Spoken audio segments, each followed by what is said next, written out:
Hello, Monster Bound here, and welcome back to some more patch notes. Exciting. Mostly concerning. Will my campaign still work after this? I guess we'll find out. Anyway, so this is the patch notes for 2.3.0. So let's see what they've got in store for us. So greetings, Warhammer 3 roller coaster continues this month with update 2.3, which, while not as hulking as last month's massive update, still offers a decent chunk of fixes, changes and improvements. Alright, well, let's be the judge of that. So first things first, we've got endgame scenario customization in multiplayer. I mean, that's nice. I've had to do this in GIMP too because it didn't want to open in Paint. Don't know why, but it took me a while to work out where I could actually, you know, put this and draw on it, because I'm going to be honest, drawing on it is most of the fun that I find. And to be honest, GIMP is not great at doing this, but you know, we're doing our best here. Anyway, so got some changes there, so you can play the Endgame Crisis in multiplayer now if you wish. We've got some all new Lord Select videos for the original Lords. Look at that. So a few of these Lords now getting a little bit of a spruce up, bit of a spring clean there. So that's nice to see. There's Manfred looking like a freak. Because that, I can't even draw an sat. Oh, geez, just awful. Anyway, stability and performance. So fixed end of turn crash, which occurred during the AI's turn when a rebel faction captured a settlement that toggles technologies for certain races. Norska or Kislev. Okay, and fixed a rare campaign vortex sounds memory leak. Huh. Interesting. Don't think I've hit that one. Never mind. So they've added a large number of landmarks present in Mortal Empires and the Realm of Chaos map, which is really nice. More landmarks is great. I do think they need to, you know, actually make the landmarks useful. A whole bunch of them are just kind of like meh. Like worse. I mean, you know, if you've got nothing else to build, I guess do that. But some of them, yeah, you can't even be bothered to do. So with any luck, they're the good ones. Added several new landmark variants for monogod factions. That's really nice because, again, they didn't really have much there. So getting some more landmarks nearby is a nice boost for the early game, isn't it? And added a number of 10-slot settlements of Middle Empires, which had not yet been ported from Mortal Empires. I was literally saying this in the Throt campaign the other day, that Prague and Erengrad were like 8-slot settlements, which was just fucking weird.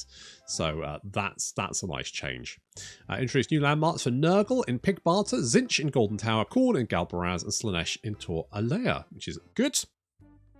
Fixed an issue with Savage Orc garrison middles enabling minor settlement battles. Nice to see. We've got some oh yes, I've noticed this bug. So I had a battle in the jungle in Lustria in my latest campaign, which was a stow battle in the jungle, which was a little bit weird, but that's fine. Seems like they are fixing it, so that's good to see. Fixed an issue where Bretonia's unique resource, chivalry, would appear as if it was being granted to other non-Bretonian factions. Fair enough, don't really care about that. Attacking an army while in ambush stance will no longer prevent your opponent from bringing reinforcements. Huh. I guess that makes sense. I guess. I mean, I'm assuming that works for you as well. So if you get ambushed, you can bring reinforcements as well, which will make dealing with a Skaven a lot easier, because one of the main issues with Skaven is that even if you have like multiple stacks, they can still get the ambush and jump you with multiple armies. So I mean, that does kind of make sense. I mean, even if you're ambushed, right, your reinforcements should be able to reach you. I mean, it'd be nice to have maybe like a debuff so you have to protect yourself for longer before your reinforcements turn up, because obviously it's a surprise battle, it's not planned, but still. Size of Morcane faction is no longer limited to one army. Fair enough. Fix an issue causing the leader of Blood Keepers, the Blood Keepers faction, to be mysteriously absent. I have no fucking idea who those guys are, but sure. Improvements we made to unit coordination when queuing up to enter a single breach. Yes, I've noticed they do like queuing for that one. Unit columns are now spaced to prevent units from adjacent queues blobbing together. Fair enough. Improved how units move to prevent them from blobbing together while attempting to enter a settlement. Nice. Endgame multiplayer victory objectives. I don't really care about that, but fine. Fix an issue where one faction's currency would be replaced by another's upon reloading a save. Not noticed that, but fair enough. Okay, rules and systems. Offering to join a war alongside an endgame faction to fight a hated enemy will now always grant a positive effect to said faction's opinion of that deal. Okay, what does that mean? Join a war alongside an endgame faction. So I'm assuming that means, like, if it's the Vermintide and you declare war on the Vermintide's enemy? Don't know, but sure. Vassal factions now join their Masters' Wars once again, as intended. Good, did notice that. Sword of Cain dilemmas will now properly display the Sword of Cain, item details, and dilemma panel. Good. Fix a script error that would occur with the Black Pyramid endgame if the pyramid is controlled by vampires. Fair enough. Address an oversight wherein some dark fortresses were unable to build walls, resulting in unintended field battles. Fair enough. Dilemmas that target a character with loyalty will now show the character's loyalty with the character... Oh, thank God for that. Thanks, Shadowstorm 1985.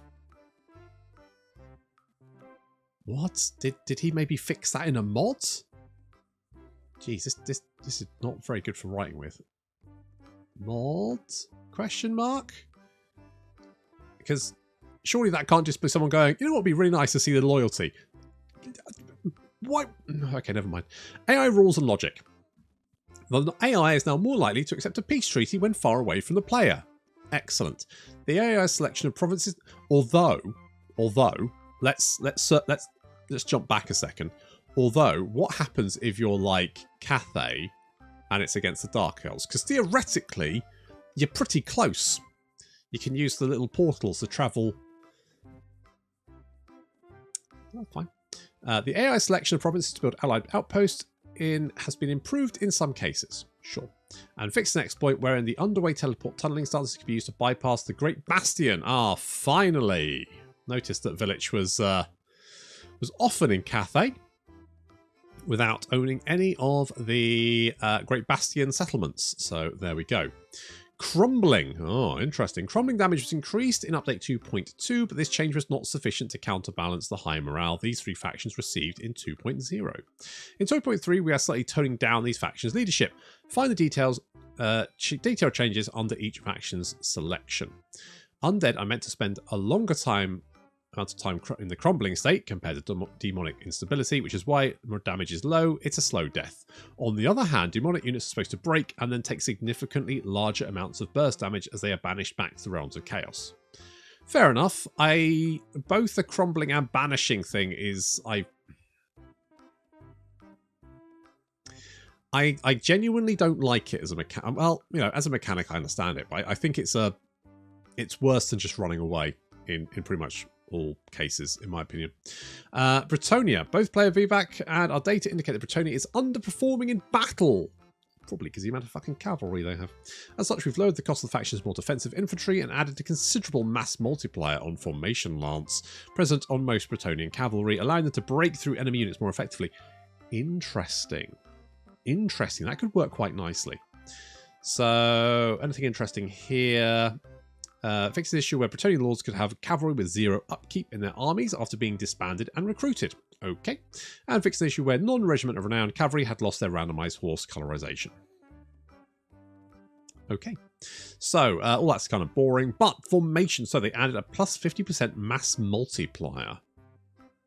But they do get -8 melee defense.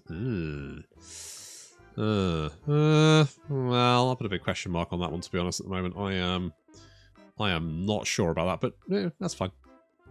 We've identified some issues with the recent changes to the Dark Elf slave mechanic, including the much too aggressive slave decline rate on certain buildings, the slave cap being too restrictive, and the dick tax losing their luster much too quickly, among others. Here are the immediate changes coming in the update. As always, we're keeping a close eye on this mechanic as we work towards hitting the sweet spot. So, fix boring. Don't really care about that. Right, slave mechanic updates. Here we go. Decrease the slave decline rate on income and port buildings so that it scales linearly. Increase the base slave cap by 500. Add an effect to Hellebron that grants additional 500 base slave cap. And upgrade through technology addition now increases slave consumption, or decreases slave consumption by 25%. Dark Elves now gain slaves through raiding in proportion to the income of the raided region and the strength of the raiding army. Okay, again, the slave mechanic. I know some people like the old slave mechanic, which is fair enough. I think the new slave mechanic is a little bit more of an interesting mechanic. They are trying to hit the sweet spot, as I said. So, I like the fact that it's rating on this and trying to find, a position where it does work really well. That's good. I think the old mechanic was just very cheesable, to be honest. I think very, very cheesable. Dwarves, Belagar, Iron Hammer's ancestor hero, Drama Iron Hammer Fist no longer starts with a skill that locks out part of his skill tree. That's nice. Grand Cathay. In update 2.2, pushed out a fix for yin and yang builders, one being converted into the other. However, in retrospect, we feel this change actually worsened the player experience, making for a more cumbersome and rigid playstyle. We therefore decided to you know what? I genuinely don't understand why they did that in the first place. Like, that was just kind of... I thought that was intended, because being able to flip from one building to the other just kind of made sense. So... removing it did feel like a weird change. I haven't played Cathay yet in Immortal Empires, but it felt like one of those things where it's quite hard to balance the yin and yang, just because multiple things are changing each turn. Very hard to keep an eye on everything that's going on. So being able to quickly convert buildings just seemed like an obvious one. So glad they reverted that. Greenskins. Some general updates there, which don't seem particularly interesting. Fixed a bug where the biggest war endgame scenario wouldn't unlock all technologies for the involved factions. I thought they did that in the last patch, but alright. Changed Grom's starting enemy to Aquitaine instead of Paravon, meaning he is no longer shares a starting enemy with Orion. Fixed an issue where Grom's cauldron could not be expanded with a fourth ingredient slot, as the mission to cook for the hag was not completing. And fixed an issue where Grom could cook multiple times in the same turn. As hag, Slagger slash Sonard armor to his custom battle item set, fair enough. Added blood forged armor to custom battle, fair enough. That's all just kind of boring, fine. High elves, a bunch of stuff there which isn't particularly interesting, it doesn't look like. Tyrion Sunfang quest will now spawn all the required enemies and now be completed correctly. Excellent. So military advancement, trade advancement and cultural advancement technologies now provide a small bonus upon research. That's nice. Nice little change there. Nothing particularly interesting there. Kislev. Boris Ursa's quest arm also being awarded in Immortal Empires. Okay, that's changed. Festus, a threat to Kislev born, has now been added to Catherine and Costalton's long victory objectives. I guess that makes sense. I do feel like Festus, he is kind of like the counterweight to the Empire, but he does seem like quite a heavy counterweight. So having a bit of potential threat there would be a good option. War Host of the Apocalypse target will no longer be a long victory objective and remain exclusively as a short victory objective. Fair enough. Lizard Men. Teehee will now gain sacrificial offerings when looting and sacking settlements as it was in Warhammer 2. And spawned armies from Nakai's The Lingering Pestilence Dilemma now spawns with buildings. I didn't actually see that one as far as I know, but I could be wrong. Fix a number of cases of Norscan monster hunts breaking mid-chain, not issuing missions or otherwise functioning incorrectly. There may still be issues, so please let us know if you have any problems via the Total War forums. Fair enough. Keelar the Tormentor is no longer granted a Chaos Dragon mount that does nothing. He's now permanently mounted on the beast. That's right, he's constantly riding that dragon, baby. Nurgle. In this multiplayer update for Nurgle, we are making their Chaos Shrines more expensive on characters while encouraging the inclusion of elite monsters and Chaos Knights in the meta. Uncle Funkle's sword now lies close to the ground upon death, reducing jitters. What the fuck is that? Uncle Funk. Oh, that's the Regiment of Renowned Great Unclean one, isn't it? That's what that is. It's like, what the fuck was that? No, that's fine. Great Unclean one's tongue animations now be improved. Very, very important. That would be my number one. That if I had to give a prize for best update in this update, it's that one. That's the number one. Added a missing translation to... Okay, that's boring. Great Unclean one changed slightly. Splash attacks increased. Armor increased. Entity radius decreased. I thought the Great Unclean One was pretty good anyway, so he's basically got a buff. Nice. Ogre Kingdoms campaign. The text for Ogre Kingdoms long victory conditions now. Okay, fine. Accepts vassals and allies. Good. Settlements held requirements. Fine. Save mountains. Okay. Fix it. Okay. I mean, this is nice, but to be honest, the ogres are kind of in a bit of trouble in my opinion. They didn't feel great in the Realms of Chaos campaign. They feel really bad in Immortal Empires. I would say that, to be honest, the ogres are probably a race that urgently needs an update. I don't think it needs to be a big. I think some small changes could make the faction ultimately more playable. But I think as a faction at the moment, they just don't play very well, unfortunately. And there does need to be some big changes here. So I was really hoping to see some nice big chunky changes for ogres in this patch. That hasn't happened. Bit of a disappointment. Skaven. Snitch's clan contracts no longer accepts when loading a save game. Okay, Skaven Plagues now applied to the correct sets to affects army. Fair enough. Pact Master Death animations along with Throt's Idol and attack animations now play correctly on the Brood Horror mount. Rat Ogre Death animations now play correctly. Warlords no longer T-pose after dying on a Brood Horror mount. Ikkit's Claw channeling VO now plays correctly. Fair enough. Fix an issue where hero could spawn from the Rite of Doom if the spawn was under siege. Fair enough. Shadowy Dealings. Text now. Okay, there's nothing particularly interesting there. Flensing Ruin gets a small debuff. I don't think that spell was very effective, but I think it did get more effective in Warhammer 3, if I'm not wrong, but don't know. Cult of Slanesh stumps have been realigned. Good. My number one hate is an unaligned stump. So glad to see that. Much stuff there. Some multiplayer cost changes, which aren't very interesting. The Empire. Fixed number of Empire rune fan weapons being locked to specific legendary lords. Thanks for nothing, Carl.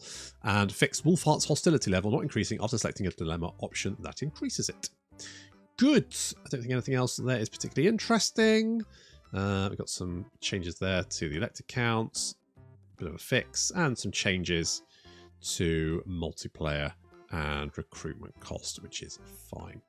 Tomb Kings. We're generally pleased with performance. Their interaction with crumbling mechanic is still right. So that's been slightly changed. So they've basically had some leadership debuffs here, which means, I guess, you know, leadership improvements could be more important for the undead factions potentially.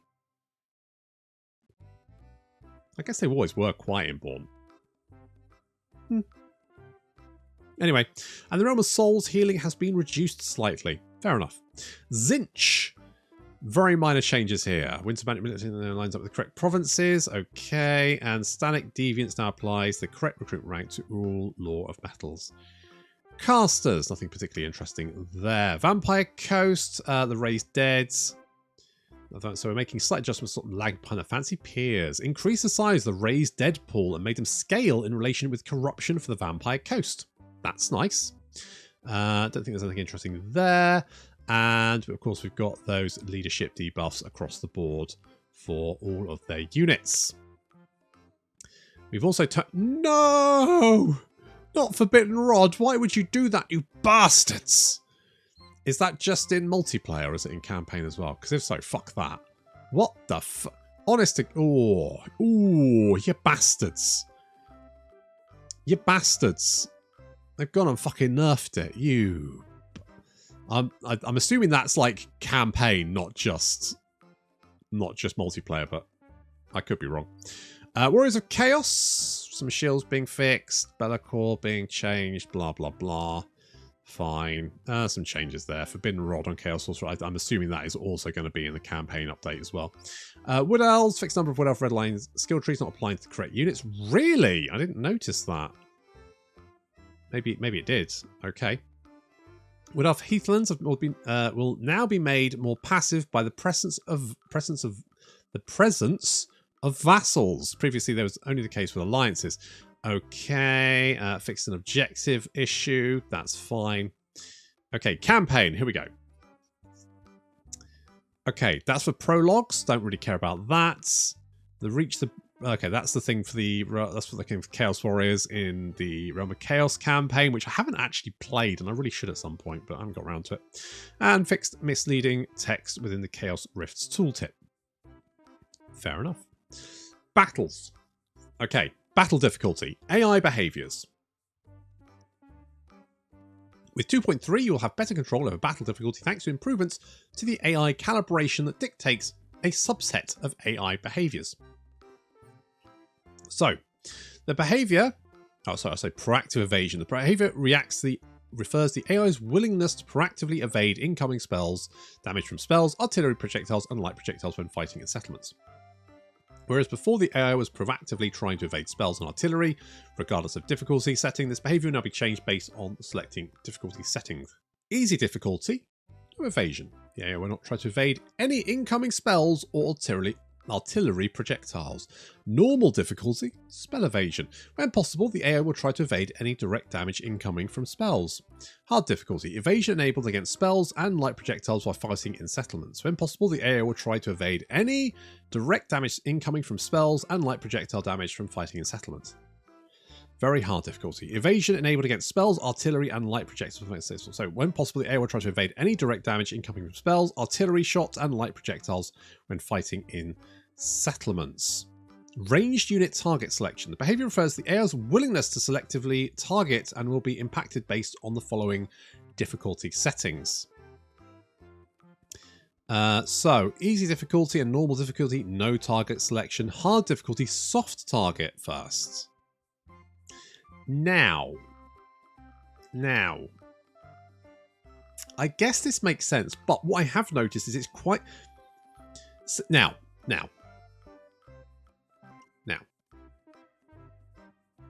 One of the things I will say about, like, the artillery dodging is that, I mean, one, it's bullshit. But two, it's quite easy to game the AI. And the soft targets first, I think would be pretty easy to game. Now, I've noticed that the AI will and you can see which unit the AI is targeting. And if it's a fast unit, you can easily just run away and just use them to kite the missile units. So it's not necessarily good that the AI will target the first soft target they can see. But it's fine. That is for the Creative Assembly team to decide. They've done that, right? Focus fire targeting selection for very hard difficulty. So soft target, I mean, I guess so focus fire targeting selection. This is what I've noticed. And to be honest, I don't necessarily find this is harder. What I find is it's much easier to game it.